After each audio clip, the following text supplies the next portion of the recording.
আজকে আমি ৪ রকম ভর্তা বানিয়েছি। বাদাম ভর্তা, শুটকি ভর্তা, আলু ভর্তা, বেগুন ভর্তা।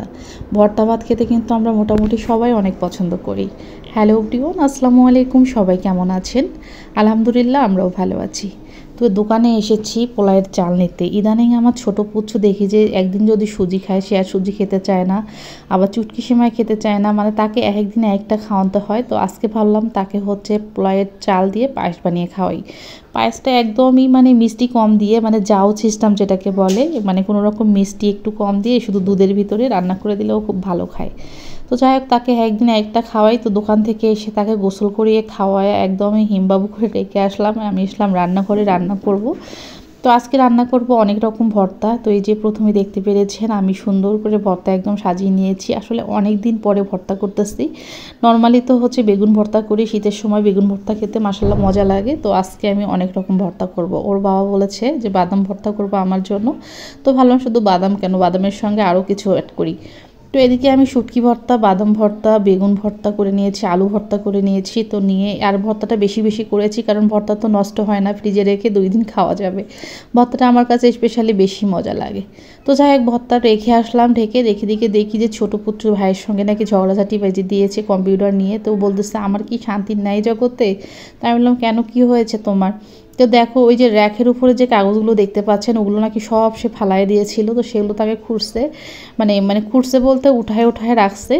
তো রাখার পরে তাকে নিয়ে কোলে নিয়ে বসে আছে, মানে বিরক্ত যে আমি কী করবো। তো বললাম বাবা আমার রান্নাটা হয়ে যাক, তারপরে আমি নিচ্ছি। এদিকে রান্না করে এসে দেখি যে এই যে মাছ, এই মাছটা এটা বড় মাছ, বেশ কিছুদিন আগের ফ্রিজে ছিল। আমি দেখলাম যে মরা মাছ যদি ফ্রিজে আমরা রাখি নর্মালি, এটা কিন্তু নেক্সট টাইম খেতে একদমই মজা লাগে না। তো আমি এটা সুন্দর করে মেখে বসিয়ে দিয়েছিলাম যে একটু সুন্দর রসালো টাইপ থাকবে। এদিকে আমি নামাজে গিয়েছি, এসে দেখি যে পানিটা শুকায় গেছে। আমার ছেলে একদমই বন্ধ করে দিয়েছে। তো ওই মাছ বনর বাবা খাবে না, তার জন্য একটা রুই মাছ বের করলাম, ছোট রুই মাছগুলো। তো সেগুলো ভেজে বেগুন দিয়ে আলু দিয়ে ঝোল করলাম, কারণ সে ইদানিং বেগুন আলু দিয়ে মাছের ঝোলটা বেশি পছন্দ করে। তো রান্নাবান্না খাওয়া দাওয়া হয়েছে। আমি এই যে এগুলো কি দেখতে পাচ্ছেন, জলপাই। তো জলপাইটা এটা এখনকার কিন্তু নয়, এই যে ভিডিও এডিটের সময় আমার জলপাই দেখে জিভে পানি এসে গেছে, যদিও ফ্রিজে রেখেছি। তো এটা আমার বেশ কিছুদিন আগের জলপাই ছিল, এটা আমি সিদ্ধ করে ফ্রিজে রেখেছিলাম। তো সেটা আজকে একটু তেল দিয়ে ভালোভাবে মশলা দিয়ে রেখে দিলাম, যে মাঝে মধ্যে খাওয়া যাবে। আর এই চিতই পিঠাগুলো আমার 2 দিন আগের, কারণ 2 দিন আগে বলতে পিঠা বানাইছি। তো আজকে ভর্তা দিয়ে খেয়েছি ভাপিয়ে নিয়ে। আর এদিকে বর্ণর দুপুরে মানে বিকেলে কি স্ন্যাক খাবে, তো ভাবলাম তাকে দুধ দিয়ে একটু ভালোভাবে সিদ্ধ করে দিই, তাহলে খেতে মজা লাগবে। তো এই যে দুপুরে স্ন্যাক খাওয়ার পরে এই যে রুমে চলে আসলাম। আবার দুষ্টমি 2 ভাইয়ের। তো সে মানে কি বলবো, আর এই শীত পড়েছে, বেশি ইস্যু করে দেয় সব সময়।